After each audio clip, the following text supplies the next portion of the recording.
আঙুর খাওয়ার ঘটনা। মানুষকে আল্লাহ পাক ইচ্ছা শক্তি প্রদান করেছেন।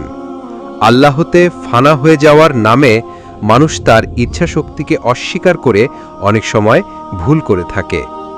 মওলানা রুমি তার মসনবী শরীফে এরূপ ভুলের একটি ঘটনা উল্লেখ করেছেন। এক ব্যক্তি নিজের ইচ্ছা শক্তির ব্যাপারে উদাসীন হয়ে পড়ল। এক বাগানে ঢুকে কাউকে কিছু না বলেই আঙুর খেতে লেগে গেল। বাগানের মালিক ছুটে এসে জিজ্ঞাসা করল, কে তুমি?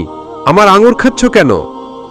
লোকটি বলল, আঙুর আল্লাহর, আমিও আল্লাহর।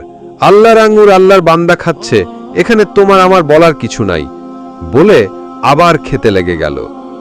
মালিক একটি লাঠি নিয়ে বলল, এই লাঠি আল্লাহর, আমিও আল্লাহর, তোমার মাথাটিও আল্লাহর।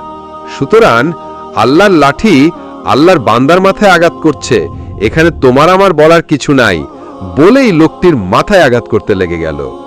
লোকটি আঘাত পেয়ে যন্ত্রণার চিৎকার করে উঠল, আঙুর খাওয়া ছেড়ে দিয়ে পালিয়ে গেল।